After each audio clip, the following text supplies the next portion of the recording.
to talk about lead gen today, and the pillars and all that stuff. But this is a prime example of how this stuff, can go wrong with technology. Have you ladies been struggling with getting through to, buyers and sellers, or Yes, you have good big time. conversion? So Big time. one of the things that I've tried to explain, because I get messages from people all the time, and they're like, "Oh, I can't get somebody through," and connect them with it for different reasons. And one of the cases that I remember, and it still rings out in my head because it was a horrible case. A long time ago, we had a lead that came in through our system, right? And the lead came in through the system online, normal internet lead. The agent that was assigned to it responded with a text message. Hey, I saw that you inquired, whatever it was. And the response to that text message was the lead called the agent, right? It called through the system and got routed to the agent.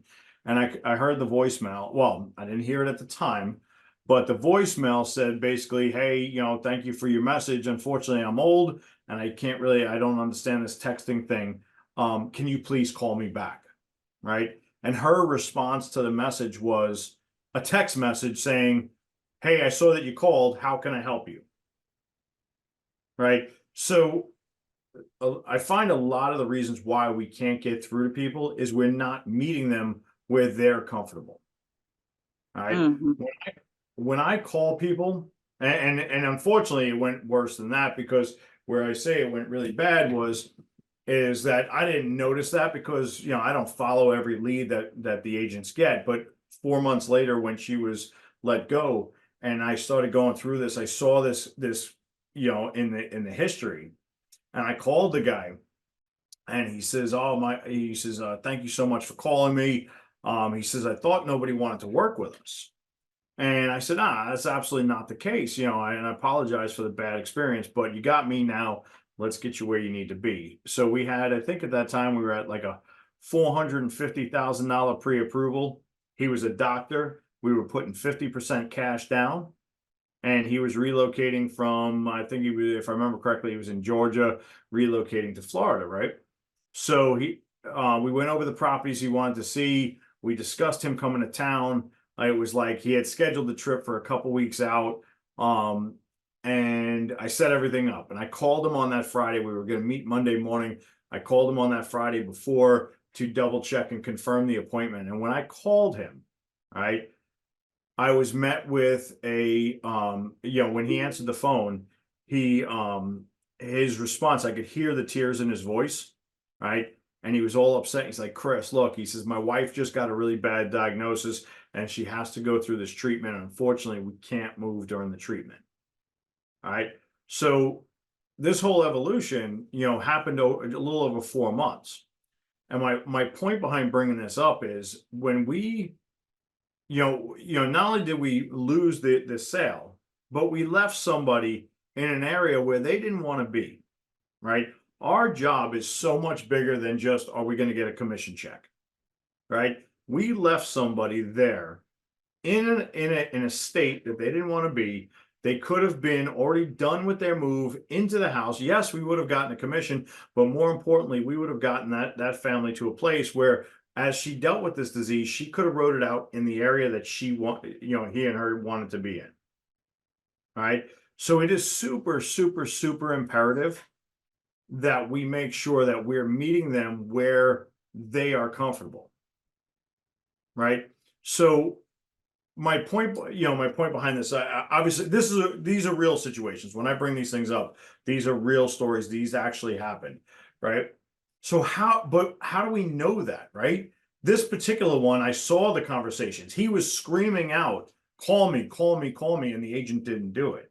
But when we get a lead coming in, we don't know how they communicate until we get in touch with them. All right. So when I get somebody, no matter where it comes from, now, granted, if it's a Facebook message, I may not have all the information, but with the information that I have, I am going to follow my like a progression of following up with these people. I call them. If they don't answer, I automatically follow up with a text message. And if they answer, I follow up with a text message saying, thank you for taking my phone call, right? But if they don't answer, I'm going to say, hey, listen, I just tried to call you, couldn't get through, I'd love to connect with you. And then I'm going to follow up with an email, right? Because there's very few people that don't want to communicate at all, right? We just have to find the path that they're comfortable with. We have to meet them on their playing field. If it's in our system, right? If it's in our system and actually, I talked with somebody earlier today that told me that she just likes to let the drip campaigns go until they answer. I mean, how much are we missing? Right. And I don't even know, she's not on the team. So she was asking for my advice. I don't even know what her drip campaigns are. But if you don't take enough time to pick up a phone and try and call, I can't imagine that you took a lot of time to really devote to your drip campaigns. Does that make sense?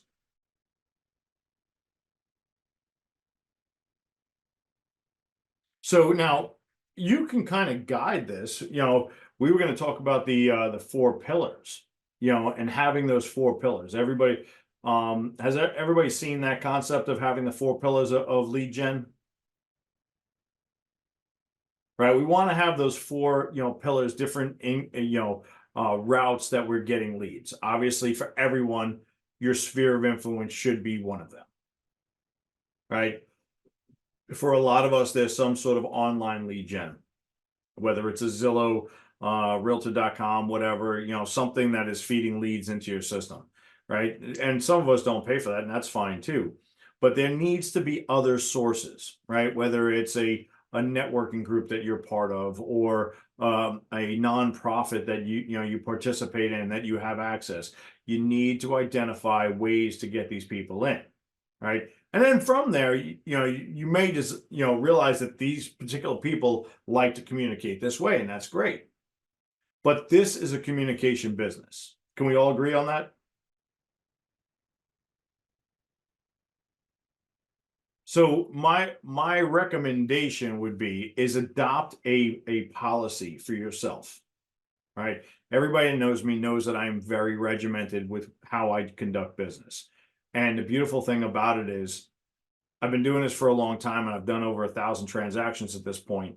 And in 1,000 transactions, unfortunately, some people get upset. And when people say, well, you didn't do something like this, I can't remember every transaction, right? But what I know is that I follow a procedure. So when they say you didn't do this, I'm confident in the fact, knowing that yes, I did, or no, I didn't, depending on what they're asking me.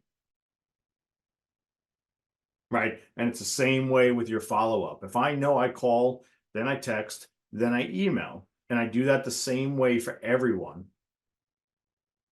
Okay. It's going to be very simple. I'm not going to miss anybody.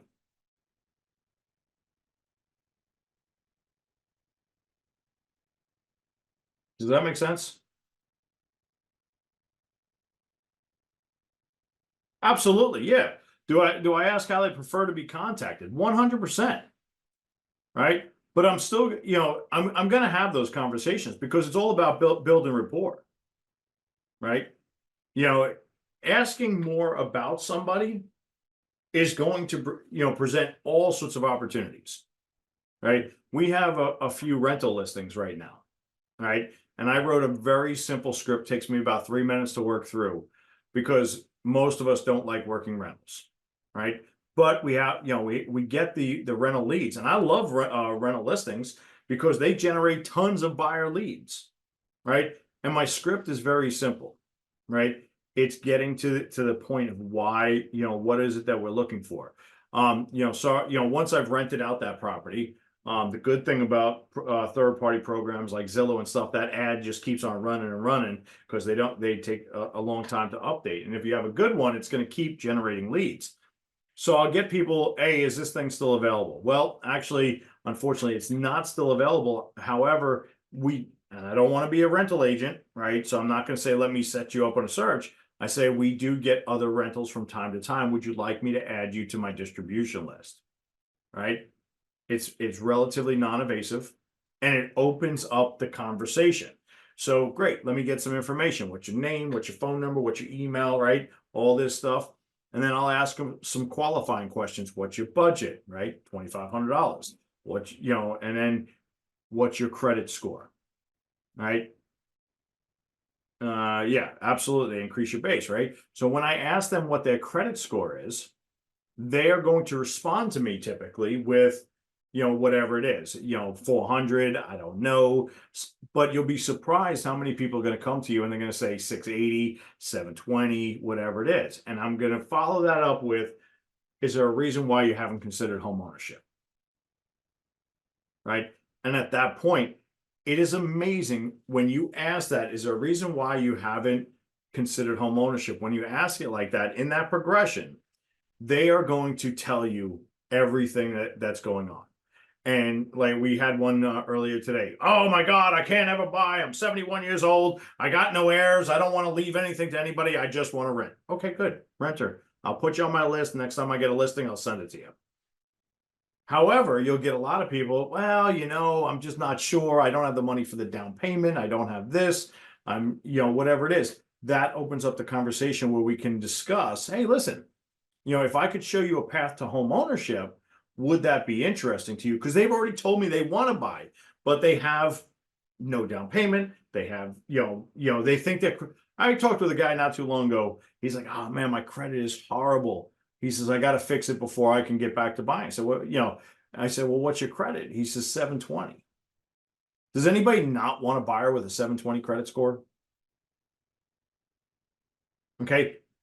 In his mind, 720 was a bad score. Right? Does anybody else think it's bad? No. No, but this is why when people are talking about and coming after us and after our industry, I'm not worried about if people are going to need me, if I'm going to have a job, because I know people need me. Right? And I can guide them. Does that make sense? A good friend of mine, Daniel, he's up in Tennessee. He did away with scripts, right? He doesn't call them scripts anymore. He calls them talking tracks, right? Because scripts have a negative tone to them sometimes, and a lot of agents can't get around them. But have your talking track, right? Whatever you want to call it.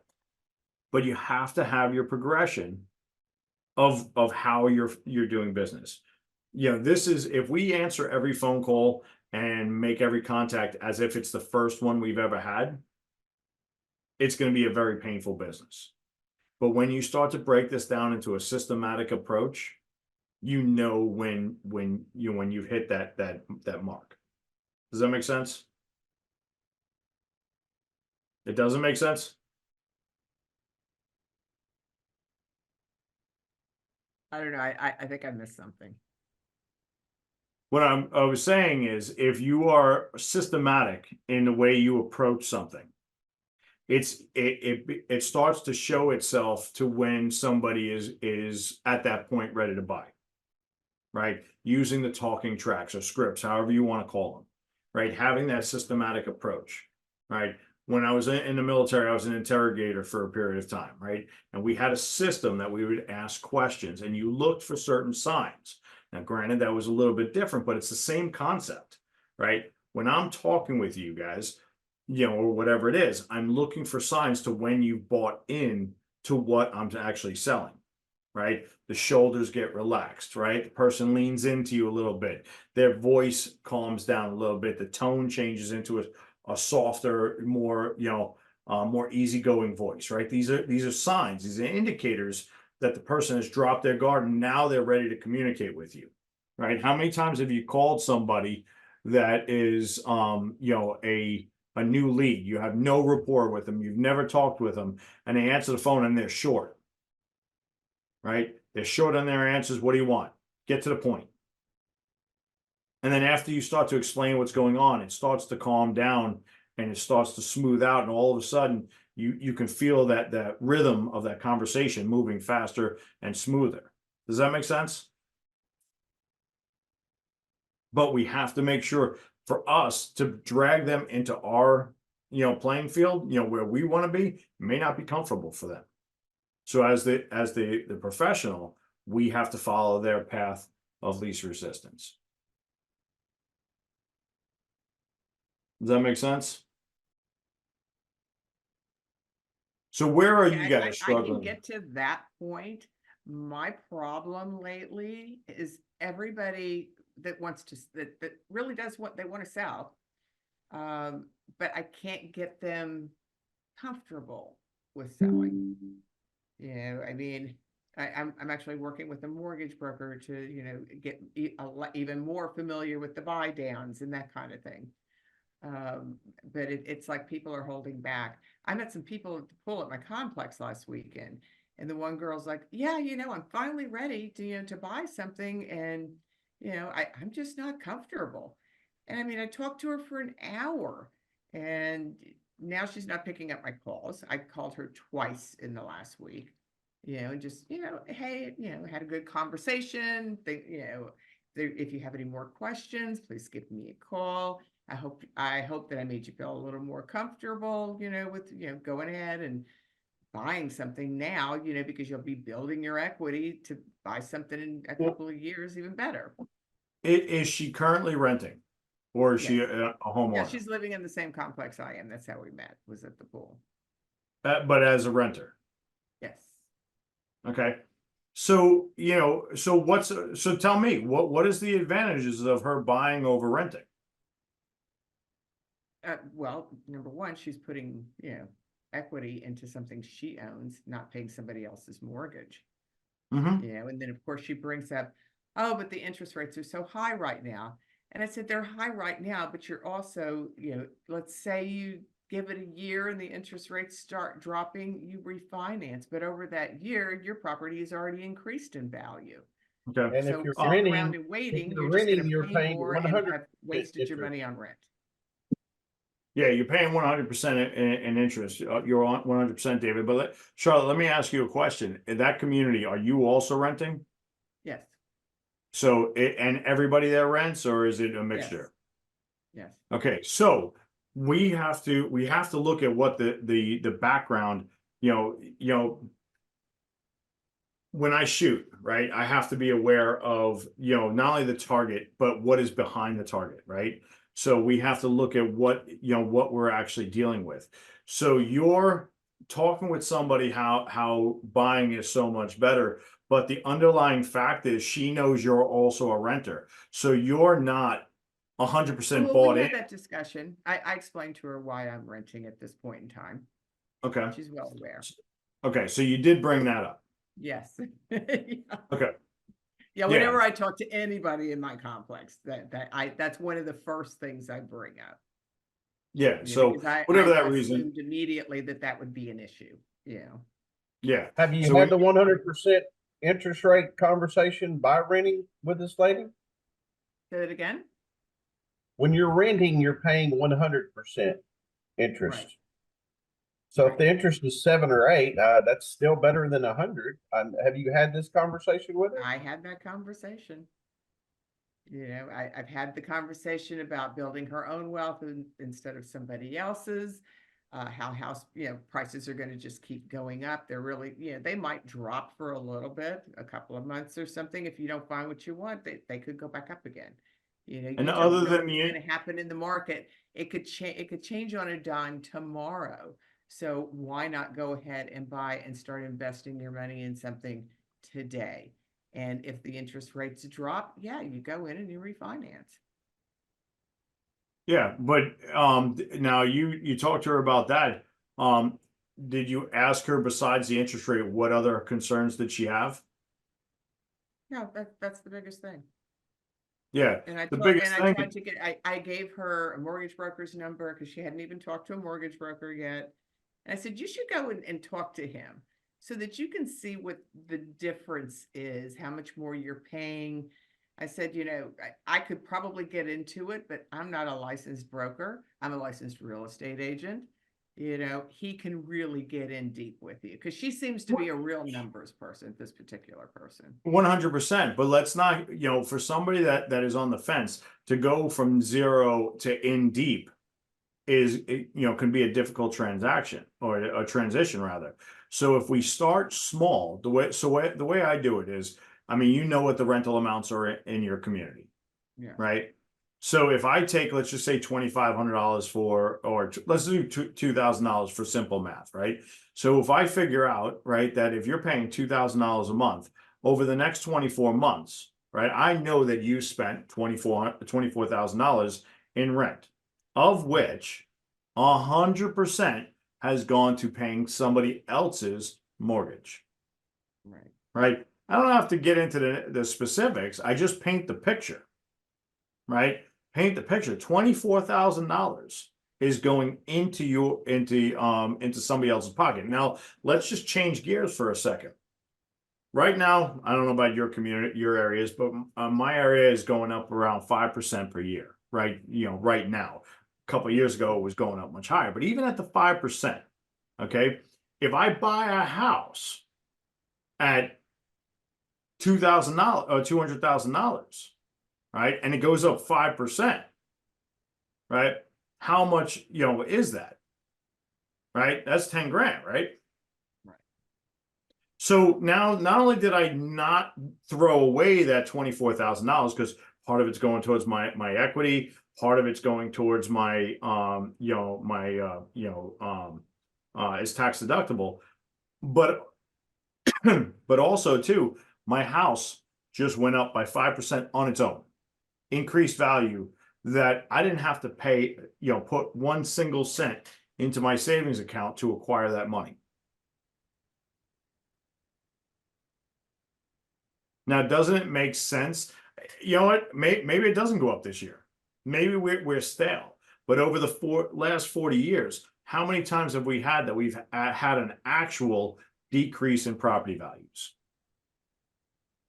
And how much are you really going to save if it decreases?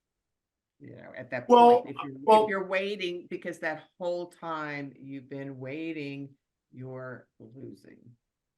yeah, 100%. I mean, so we have to paint the picture. Now, for those people that were here, I'm in Florida. For those people that were here in Florida that were here during the crash, right? Property prices dropped immensely. So what happens when your property values go down? Your assessed value goes down. Now in Florida, if you have homestead, it can't go up more than 3%. So my parents bought in 2005, right before the crash, and they're paying almost nothing in property taxes right now because it was so low and it's just creeping up, right? So you have to know your homestead laws in your respective states. You guys might be a little bit different, but a lot of states have similar rules.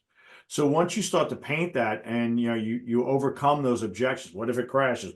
What if it doesn't? Right? What if it doesn't? If the house goes up, 5 or 10, 15% over how many, months or years or whatever it is, right? And it goes up, that's that much more money you have to bring to the table to get to the same house.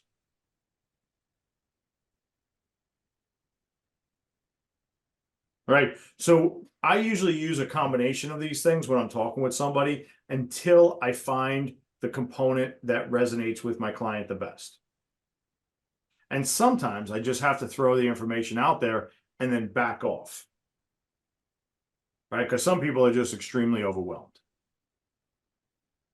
Right? We put them into the pipeline, put them into a nurture, campaign. But there's a lot of people that are out there scared. Right? So we have to educate them. And it's on both sides. The sellers are afraid to sell. The buyers are afraid to buy.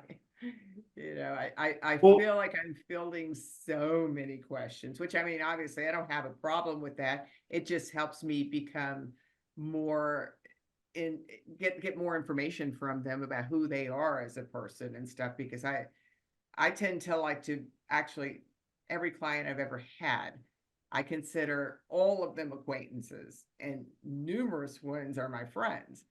And by going that route, I end up getting their relatives, the cousins, the parents, the kids. So I don't mind doing it. I just feel like I'm missing something, or I'm just hitting on the wrong people.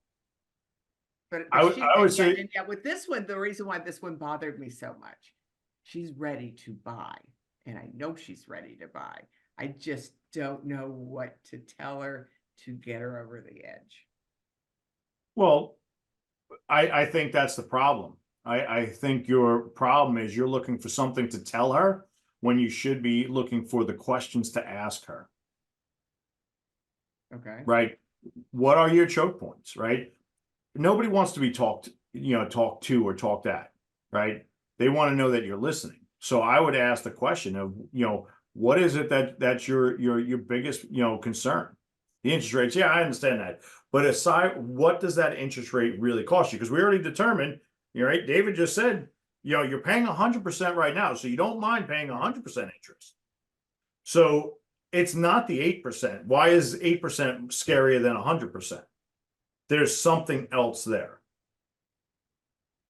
Right. Yeah, you either need to I get mean, to the I bottom of discussed that, money, or everything. Mhm. I recommend you leave her alone for a bit. Yeah. Yeah, I think she's being I mean, because overwhelmed. here's the thing. Oh God, here comes Charlotte. She's going to want to try to sign me up. So just when you're around this person the next time or 2 times or whatever, don't even bring up real estate. Well, I like, agree I haven't 100%. even seen her since we met, and started talking. She was the one who actually, she said, "So what do you do?" And I said, "Oh, I'm in real estate. You thinking about buying?" And I laugh, because I don't want to be aggressive, so I always laugh, when I say that, and which, because people are like, "Oh, she's going to try to buy me something." So when I laugh, it calms them right down. Yeah. Yeah, and so she said, "Oh, I was thinking about buying. I'm ready. I'm pretty sure I'm ready." And I said, "Oh, well, do you have a good mortgage broker? Do you know what you're going to be able to pay?" And she goes, "No, I haven't gotten to that point. I'm a little afraid."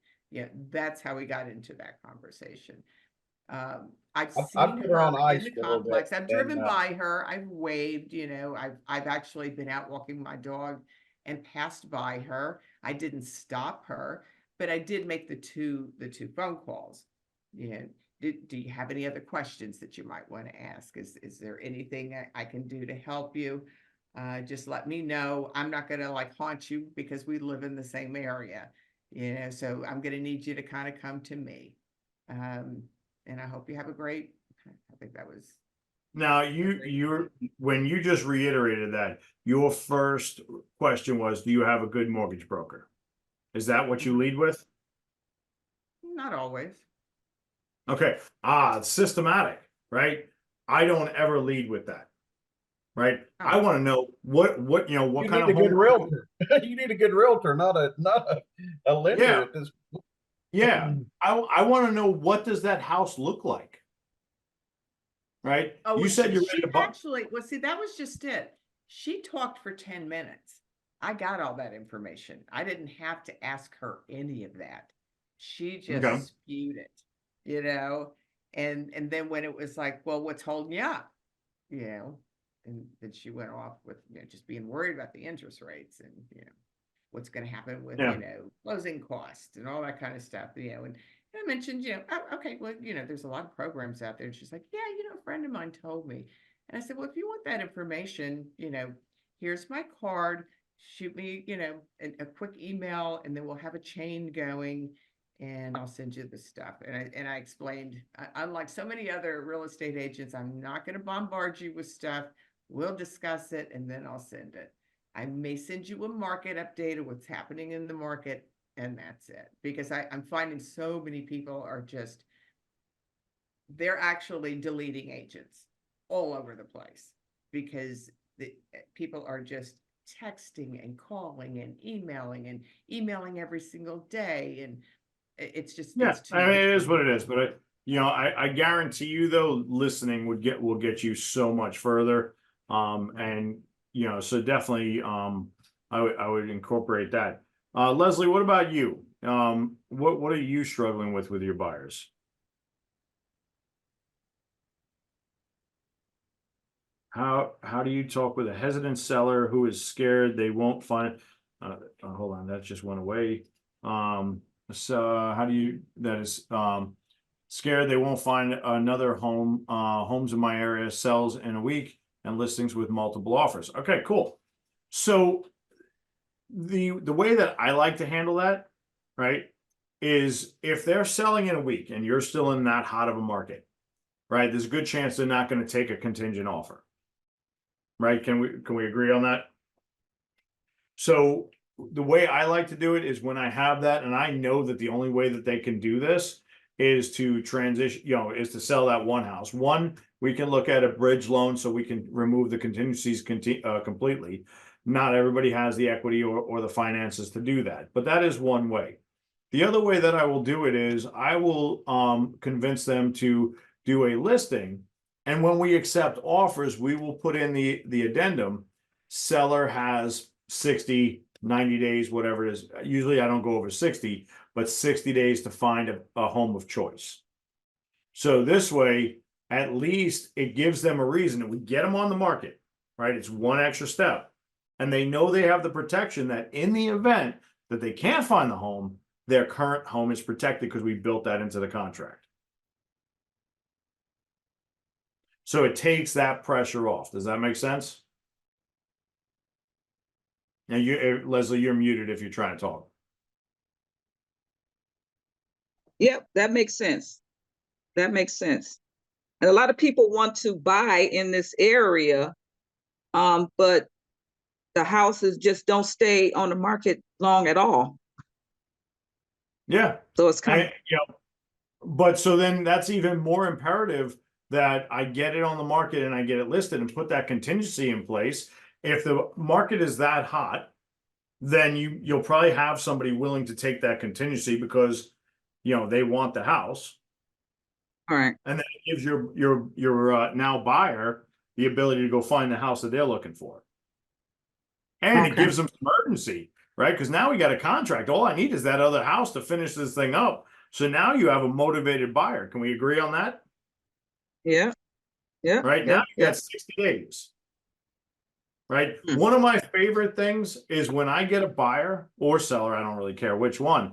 And when I'm talking with them, I'm like, and I'll get to, are you enjoying the process on that? Absolutely not. I hate this process. I have somebody, by them telling me that they hate the process, they would not be here unless they had to.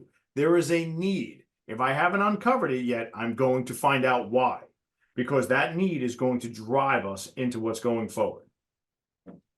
You've got to find their motivation and then scale it on 1 to 10. And if you're dealing with a 6 or less, then you don't have enough motivation. Yeah. Yeah, 100%. Does that help, Leslie? Yep. Yeah, it do. It do. Yeah. Yeah, I like to paint the picture. Right. Right. Yeah. The problem that we have in this industry, and I always say, realtors are our own worst enemy. We get the sale and then we disappear until settlement.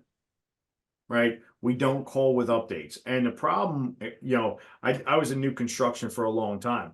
And with that process, you could be talking, depending on where we were building, between 6 months and a year until they're into their house. It is very easy for somebody to fall out of the loop and feel like, stuff is happening. There's an agent not on the team, and I don't understand how he pulled this off, but he got fired by his client the day before settlement. He still rates a commission, but the buyer told him that not only is he fired, the buyers decided that they never wanted to hear from anybody that even has a relationship with it. Yeah. I mean, how bad you have to mess it up, right? And we don't want to do that. Okay. Right. Ouch. So yeah, I mean, it was a bad situation. Luckily it wasn't, me or on my team. Right. But, this is somebody I know, whatever. But my point is, we have to stay in touch. We have to provide the information, the value. Why is this stuff going? And how can I be of service to you? Right? Why are we doing this call right now? Right? Right. We're all listening to each other. Right? this call right here, maybe it'll turn into a referral someday, but that's not why I'm doing this, right? I'm doing this because you know, together we all bounce ideas and we get better, Idea. right? So, you know, in the short term, would my business suffer if I wasn't on this phone call? Well, not in the short term, right? But if I don't do any of these phone calls, and if I don't talk to any of you guys, I don't hear about, you know, objections. You know, I don't know about markets in wherever you know, your different areas, right? So this helps us stay more rounded for dealing with our clients, right? Same thing. We have to bring that back to our clients. They want to know that we have our finger on the pulse of what's going on in our areas. Okay. So have the conversation. On my calendar every Friday, I call my active clients. Hey, listen, no new updates. Everything is smooth though. Right? You know, and you have to do it. If they feel that they're not being communicated with, it's going to get very rocky. We only have a couple minutes left there, but David, do you have any struggles? Not really. I mean, I've just gone into I'm with Fusion, and I've just gone into Rainmaker, so I've really gotten just to a new level, and I'm just Okay. getting comfortable with that. So, Okay. but All right, cool. Well, I appreciate these calls, and you know, I always love round robining with other agents. I'm in Tennessee, so it's nice to yeah, see what's I going know on. Daniel. I'm sorry. He's a pretty good dude, isn't he? He is. I like the guy. Well, But come you see know, us. what's that? Come see us in Nashville. We'll have a drink. It is on my plans. I just got to figure out when to get up there. I missed the last trip up, so hopefully I'll get up there soon. So, but my challenge to everybody here is, and I know we were kind of short on time today, and I apologize about the technical difficulties, but you know, those technical difficulties happen no matter what background we're working in, right? Mhm. You know, at the end of the day, I should have had this thing up and running way beyond, you know, way before you guys came on. I thought I had it going, and for whatever reason, I messed it up. I don't know. It is what it is, right? But I can make all sorts of excuses. I could say it's Zoom's fault. I could say it's, you know, Tanya's fault. I could say it's whoever's fault. At the end of the day, it's my fault for not having this up and running, right? And it's the same thing when you're dealing with your clients, right? You have to assume the ownership, you know, and things are going to go wrong. And that's fine. When things go wrong, I believe it gives us a platform to increase our connection with that person, because they're going to see how you react to it. Right? You know, I could have been all pissed off, Leslie. You were the first one on here, right? I could have been all pissed off about the systems and the tools and whatever. It doesn't do us any good, right? We have one, you know, yesterday, a client of mine, and everything is going. The contract it could not be going better. However, unfortunately, she has some issues from her time in service, and she is very nervous. She called me up all upset. She's like, Chris, I need this to close on the 25th. I'll give him a credit just to make sure it happens. It's like, why would we do that? It's closing on the 25th anyway. All the conditions are met. Why would you run? I'm like, pump your brakes. I'm not going to let you spend your $4,000. Right? I got off the phone. She was happy when I got off the phone. I got a call a text message 20 minutes later. Thank you so much for just listening to me vent. Great. Right? She's happy. Hold We my had to. hand. What's that? Just hold my hand. That's what they want. Yeah, that's our job. So anyway, my challenge to you would be get out, listen to your clients. They will tell you everything they need, whether it's verbal or nonverbal. They will tell you. You just have to be willing to listen.